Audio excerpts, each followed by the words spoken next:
And welcome to this week's episode of the UFO Show on the Area 51 Sports Network, brought to you by Bet99.com. Make sure to head over to area51sportsnetwork.com/betting at the bottom of once you head over to that page, there will be a link over to Bet99.com where you can get a bonus up to $600 depending on how much you submit into the website off initial deposit. So whatever you put into the website on initial deposit, you get as a bonus on top of that up to $600. So Andy, we did take a week off last week. How you doing today? Yeah, pretty good. How about yourself? It's not raining today, so that's good. Well, about 5 minutes before we started, somebody decided that they were going to start mowing the lawn outside my apartment. So hopefully it doesn't get too loud. Who mows their lawn in December? I don't know. So we'll see what happens. Okay. So why don't we just jump right in here today?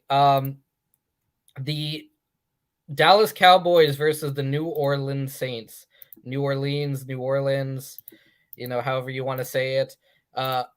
Now, this game had a little bit of intrigue going into it because, what was it? It would have been Jameis Winston versus Dak Prescott.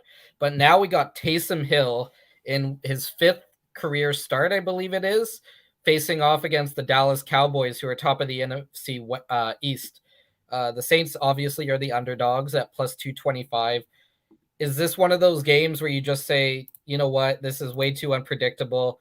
I don't really know what the point of putting money in on this one, because we don't know what type of situation is going to happen for the Saints. I don't think so. I mean, I think Dallas is superior at every position except for probably running back. Well, Alvin Kamara is out as well. Well, there you go. So then, yeah, every position. I'd take the Saints. I'd take the Saints to cover. They're only -6, so basically win by a touchdown. That seems like a pretty safe bet. So I do want to just throw something quickly out there that is breaking news out of the NHL world. The St. Louis Blues have placed Justin Falk into COVID-19 protocols as of right now. Sorry to, we'll just jump over here quickly. Now, I don't think that the St. Louis Blues play tonight, if me reading the schedule is correct.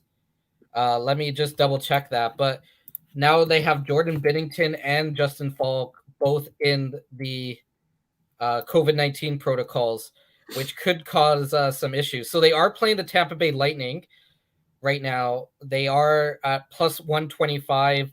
If you want to put a bet down, minus 167 for the Tampa Bay Lightning. But that could be huge, especially for, the goals are over 5.5. With this breaking news out of Justin Falk and the fact that they're missing their starting goalie, could you see a situation where that pushes it to Tampa getting, 5 or 6 goals by themselves tonight? Yeah, definitely. I'm looking at the line right now. Tampa Bay -1.5 was at plus 155, and Bet99 just froze all the betting. I assume that's because the game's about to start. But as you mentioned, without Justin Falk and Jordan Binnington, the Blues don't have arguably their best defenseman and their starting goalie. So here it is: Tampa -1.5 plays out plus 155. That seems like a pretty good bet, like you said. I could see Tampa easily scoring 5, 6, 7 goals this game. So I'd be all over Tampa -1.5. And one thing to remember about this game is that if there's an injury to the St. Louis starting goaltender, they have an emergency backup in the game. So his name is Kyle Konen. I don't have a history on this, because this is a situation that's changing very quickly. Obviously, this Justin Falk got pulled maybe 5 minutes before the lineups were announced before scheduled game starts. So, that's a situation to pay attention to if you are putting some money on the St. Louis Blues for the next couple of days. They're missing Binnington. They're missing Justin Falk. I think those are the only two. But usually when multiple players start going to COVID protocols, it's usually a chain reaction. We had firsthand experience from this in Vancouver last year. Same thing happened in Ottawa. So it is something to watch in the NHL world with this situation for the St. Louis Blues. Yeah, absolutely. I mean, as far as I know, this guy's a beer league goaltender. I mean, hopefully he doesn't have to get into a game, but I can't imagine two-time defending Stanley Cup champions shooting against a beer leaguer is going to end very well for the beer league goalie. So again, more evidence that Tampa Bay should be your bet on this one. So as of right now, the Tampa Bay Lightning are missing James Neal, Klim Kostin, David Perron, Tyler Bozak, Justin Falk, and Jordan Binnington. That's what I have as who they're missing. They may be missing more, but it looks like they're going to also be playing minus a forward on top of that. Yeah, so okay, so they can't even dress a full lineup today. They're missing, a couple top six forwards, arguably their best defenseman, their starting goalie. Like, yeah, I can't see any situation where St. Louis wins this game. Yeah, like we said, this is an ever-changing situation, basically, but something to pay attention to, especially with the NHL's decision looming on if they're going to go to the Olympics or not. Because if there are more games canceled, if St. Louis goes into some sort of COVID issue and there are more games canceled, then that could be the final trigger that pulls them out, right, of the Olympics. Absolutely, and I think I'm starting to hear more and more chatter. I know the Canucks had a meeting, I think, on Sunday in Ottawa about what do the protocols look like in China, what do the Olympics look like, what happens if you get COVID. I'm hearing more and more whispers that NHL players aren't exactly thrilled with the conditions that they may be put in if they do contract COVID, as well as the team, right? Like, can you imagine if you're the Washington Capitals or something and you lose Ovechkin for 3 weeks to a quarantine in China, and then he has to come back and start skating? Like, he could be out 4 or 5 weeks because he wanted to go to the Olympics, right? So I don't think the Olympics for NHL players are going to happen. I don't see the benefit outweighing the risk at this point. Now, as of right now, Bet99 does not actually have the Olympic betting up there yet. And I think, and that may have to do a lot with the fact that we don't know if NHL players are going, which there's a lot of talk about a lot of athletes pulling out, countries pulling out. So that's something to monitor for sure. With all the human rights issues in China, it could be a full boycott with other teams. So as for betting, as of right now, I know I know that you're very big on if you can find it, go bet on Germany for the men's hockey winner, especially if the NHL players aren't going. But right now, Bet99 is kind of staying away from that. And I think a lot of sites are going to see them start to pull down their Olympic betting for the next couple weeks, because this is kind of that time you don't know, like, who's going to be going, who's not going to be going. Are people going to boycott the Olympics? So something definitely to monitor in the betting world. Yeah, absolutely. Like you said, there's a lot of uncertainty and a lot of things up in the air. So I think Germany in 2018, when there was no NHL players, they ended up winning. I think if you look at their roster and who can be affected, I think they're kind of in the sweet spot of they don't have a ton of players that would be making their team from North America, whereas Canada or United States, these other countries, they'd be sending full NHL players, right? So I think Germany is probably the team to beat if there's no NHL participation. But like you said, it seems like things are changing on an hourly basis sometimes. So, I mean, if you could find Germany, I would personally take them. But, like you said, who knows what the Olympics will even look like or even if they happen, right? So it's hard to say, really. One thing I am going to throw out about the Olympics that is another problem on top of everything is that apparently the Chinese men's hockey team is on another level of bad, and they are concerned that we are going to see some of the biggest blowouts in history if they participate, which is a whole nother issue on top of that, because the Olympics, as much as they like, seeing high scoring games, they don't want a 30-0 game, which is, we could see, I know in 2010, the women, Canadian women played, I believe it was Kazakhstan, and won 10-0 and had over 50 shots on goal, and Kazakhstan had, I think, 9. Like, they don't want the Olympics, as much as they like to promote that type of stuff, they don't really want that situation happening, especially with the home nation.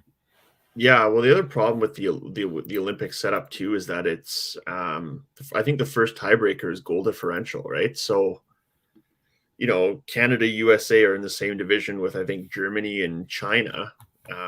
It's safe to say China's not going to make it through to the next round, but Canada, USA could be fighting for, first place in that group, and it could come down to goal differential, right? So you can't even stop when you're up 11-0. You kind of have to keep going and, see if you can get 20 or 25 goals, which, like you said, it's going to kind of make a joke of the game, and it's going to be kind of embarrassing for the Chinese team, right? So, again, another issue that I think they need to sort out before these Olympics start. So let's jump back into the NFL. We'll to something less, or I guess I don't know how you would put this, but the COVID is wreaking havoc on the NFL right now. If people haven't noticed, you got a lot of players going on COVID protocol lists right now. Antonio Brown of the Tampa Bay Buccaneers was just suspended 3 games for COVID protocol breaches, which people are speculating has to do with him having a fake vaccine card. Got the whole, Aaron Rodgers situation with who knows what's going on there. Is he allowed to participate, or does he have to follow the COVID rules? Does he not have to follow the COVID rules? So this week in the NFL should be very interesting, because I feel like we could see some upsets based on the fact that there are so many players who are injured or on the COVID protocol list. Yeah, I mean, definitely we could see some upsets. I think, looking at the schedule, there's definitely some, let's say, blowout games. For example, Indianapolis on the road at Houston is minus 475. You have LA Rams hosting the Jacksonville Jaguars at minus 750. I guess if I were to pick an upset game, I'm looking at Seattle, San Francisco. San Francisco's at home, Seattle's on the road. Seattle's plus 150, but the reason I like this game is I don't really trust San Francisco's quarterback play. They kind of have this weird package. They used Garoppolo for a little bit. They go to Trey Lance. I don't really like San Francisco as a team that much. And this is a game that I could see Seattle pulling an upset.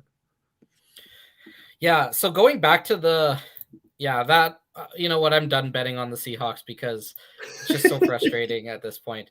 But I do want to go back, to this point about the, where we could see some upsets. I know we did talk about how this New Orleans doesn't really have a chance in today, but the Dallas Cowboys, they have 1, 2, 3, 4, 5. They have 5 players on the COVID list, plus a lot of their coaching staff. So that is something to watch tonight. They're going to be missing a lot of players, but New Orleans is going in without their top running back and without their quarterback. So that's also one thing to watch. But yeah, this, another team, Minnesota Vikings, we all know that at this point that Kirk Cousins isn't vaccinated. Luckily, they do have a bye week, but they are just on a whole level of hurting with the COVID protocols at the moment. Players on COVID lists. You also have teams like the New York Jets have Mike White, their starting quarterback, is on the list. So we don't know, is Joe Flacco going to be the starting quarterback? But Joe Flacco is not vaccinated, so we don't know what's going on there. Like it's just issues TJ Watt of the Pittsburgh Steelers. That's going to be a huge blow. He's going to be missing. You got Kevin Baird of the Tennessee Titans. That's a huge blow for that team. Like, when it comes to betting in the NFL, it's like every week it just gets more complicated and more complicated. Yeah, it's definitely interesting. Like you said, there seems to be different teams and different positions and coaches and stuff affected every week. Sometimes it doesn't really make a difference that much in the game, and other times, it seems to be a huge difference. Like I think of a couple weeks ago when Aaron Rodgers was missing for the Packers versus Kansas City. I mean, Packers defense held the Chiefs to I think 13 points. You have to think if Aaron Rodgers is in that game, the Packers are probably able to win, right? But he's not there and they lose. So it's kind of one of those things where, like we said, try your best to wait as long as possible before you make these bets, because you never know who could be sat out at what time for what reason. Oh, and I do want to mention, I did miss this. The Minnesota Vikings are taking on the Detroit Lions this week. So hopefully the Detroit Lions can pull off the upset and win their first game. Now, somebody did pull off a spreadsheet, and it's like there needs to be 8 different things that happen every single week for the Detroit Lions to make the playoffs, including the Detroit Lions going perfect. I don't think that's going to happen, but it's bizarre that a 0-win team can actually have a legitimate shot, or not a legitimate shot, but like a mathematical chance at making the playoffs. Yeah, well, I mean, that's that extra playoff spot this year, right? I mean, you think of, or the Seahawks, I think 3-8. So going into last week, they were 3-7. You most likely think they were toast, but when you look at the standings, they were only 2 games back, right? Like I still think the Seahawks aren't going to make the playoffs, but going into last week, they're, you could make a decent argument they were still in the race, right? So yeah, I mean, people are hanging around longer than they should. Like you said, I think Detroit's probably out of it, but a team like New Orleans, again, I think they're 5-6 so far this year. They're right in the middle of the race, right? So it does put a little bit more emphasis on these later season games. Okay, so let's run down a couple of the big matchups this week. Some of those matchups that we feel, may have a chance to have an upset. LA Chargers are plus 140, Bengals minus 160. I think that the Chargers have a chance to take this one. I am a big, I know I have Joe Burrow in fantasy, but I just feel like the Chargers are just the better team in a lot of cases, and Justin Herbert doesn't get a lot of respect around the league, it feels like. Yeah, I'm a big Chargers fan. They've just been so up and down this year. I don't know what to expect from them. I think I'd take Cincinnati in this game. They've been a little bit more consistent. Now, as you mentioned just now, because of that final wild card spot, everything is kind of up for grabs in the league. So we have a game that in normal years wouldn't mean a lot. The New York Giants versus the Miami Dolphins. The New York Giants are at 4-7, and the Miami Dolphins are at 5-7. But because of that extra playoff spot, that game actually means a lot right now. So we have the Giants at plus 170, the Miami Dolphins at minus 190. Are you taking the Dolphins here? I don't know, like Tua. I don't know what to really think about Tua at the moment, if he can really lead this team. Yeah, I'm in the same boat as you. I don't like either quarterback, Daniel Jones or Tua, but if I had to pick one, I'd probably lean towards Daniel Jones. So, I'm thinking Giants here. You get plus 170, which is actually pretty good return for your money. So I'd be on the Giants in this one. Yeah, like both teams are bad defensively, so there's also the over 40.5. I think that both teams are bad offensively and both teams are bad defensively. So it's kind of also a weird line of do you want to take the over and think that the defense is going to give up a lot, or do you want to take the under and think that the offense is just not going to show up? So that one's also a very hard line to read because both options are very possible. Yeah, I mean, if I had to pick, I'd probably take the under. I think, like you said, neither unit is great, but I think the defense is a little bit better than the offenses in this case and can get some turnovers. I just don't trust the offense to capitalize and turn those into points. Both are in the negative for net points this year as well. Okay, so let's jump over to the Las Vegas Raiders versus Washington football team. Now, this is another one. The Washington football team is 5-6. They are still in the running to win the NFC East here. You know, if the Cowboys start to slip, that's a team that could take the division, even though they do have a minus 53 nets points at the moment. And then the Las Vegas Raiders, they're in that AFC West where you have 3 teams at 6-5, and then the Kansas City Chiefs at 7-4. That's a huge game for both teams. Right now, you have the Vegas Raiders favored at minus 120, and then the Washington football team at plus 105. Where are you leading on this one? Yeah, I like Vegas. Like you said, Vegas is still very much in the race for their division, if not a playoff spot. Washington, I don't think realistically they can catch Dallas. They're kind of playing for the wild card at this point. And if you look at both teams, I just think Vegas is the better team. So I take Las Vegas. So watching last week's game, Seahawks versus the Washington football team, it was just an awful game. Like they should have, I know they can't really change Monday nighters around, but whoever booked that at the beginning of the season, just that was a mistake. But Tyler Heineke, you know, he's okay. Like he's not a great quarterback, but like he can get the job done. So I think that the Raiders are going to take it, but I do think that the Washington football team is going to keep it close. The line's at -2 right now. I'm still probably I think that the Raiders are going to win this game by a field goal though in the end. Yeah, it would definitely be a close game for sure. So we'll jump on 2 more games before we wrap up. Baltimore Ravens, Pittsburgh Steelers. Baltimore -200. Pittsburgh's at plus 175. Another game that has huge divisional and playoff ramifications. For me, it's the Baltimore Ravens. I've just kind of, especially with potentially no TJ Watt on defense, you got to think that that the Ravens have a pretty good chance of winning this game. Yeah, I was going to say I think the only chance Pittsburgh would have in this game is TJ Watt. Obviously Lamar Jackson's a far superior quarterback.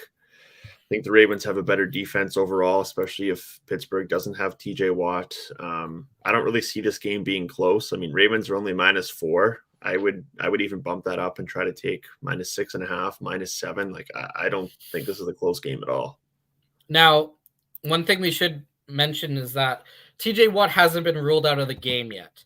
He is on the COVID protocol list, so he could still theoretically play. So that's something to watch for, because if he is back in the lineup, that line probably is going to change a little bit, and the over-under is probably going to change a bit. Absolutely. Okay, so last game that we will talk about today, the big Monday nighter, the New England Patriots at the Buffalo Bills. Now, this game is Buffalo, or right now New England is leading the division by 1 game over Buffalo, but Buffalo is at -140 and the New England Patriots are at plus 125. Now, I think we've all learned our lesson here that you shouldn't bet against the Patriots. What do you think, Andy? Yeah, you know what? I've been very impressed with the Patriots so far this year. Like you said, they are leading the division. Obviously, they've played 1 extra game than Buffalo. So I think Buffalo is, the better team on paper. They have a better quarterback. I think Buffalo really needs to win this game to make sure they win their division. Probably the biggest game of the year on Buffalo's schedule, to be honest. I'd be on Buffalo here. I think they're the better team, and I expect them to come out and win.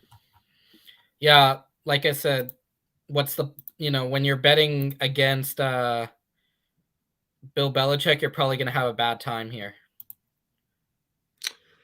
Yeah, I mean it's like you said. Anytime I think I have the Patriots figured out, don't bet against Bill. But I mean, Buffalo's just a superior team, right? Like I think beginning of the year when we did our sort of playoff predictions, I had Buffalo going to the Super Bowl. So I'm really high on the Bills.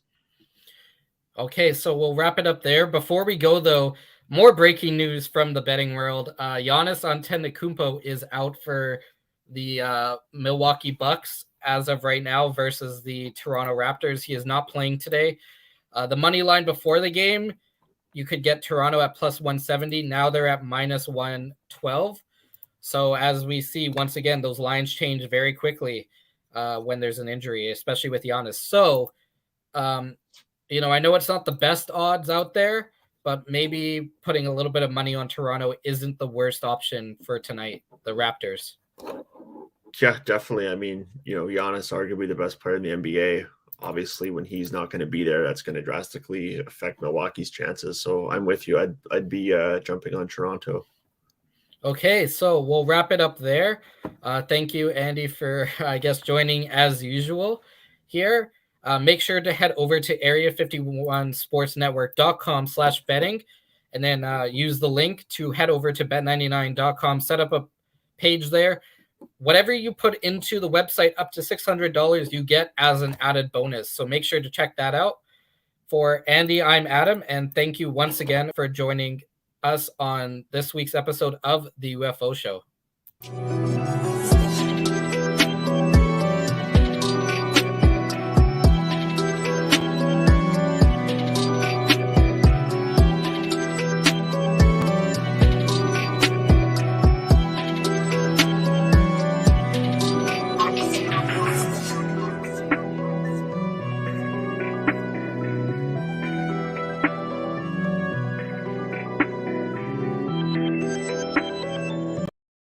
Allow me to introduce High Stick Vodka, a new way to celebrate victory. Gather around the glass with an award-winning, ultra-premium Canadian-made vodka. You probably won't listen when I say High Stick Vodka has a smooth, hard-hitting taste, or that it's developed in the birthplace of hockey. You won't listen when I say High Stick Vodka is a tribute to the game of hockey, or when I tell you it's distilled 4 times using Canada's purest mountain spring water to provide an authentic, remarkable flavor. But maybe you will listen when I say it comes in a f***ing hockey stick. Showcase your passion for hockey with our limited edition hand-blown hockey stick bottle. Whether you're celebrating victory or drinking to defeat, High Stick Vodka is better after every shot. Visit us at highstickvodka.com. It also comes in this regular bottle. Celebrate victory. Drink responsibly.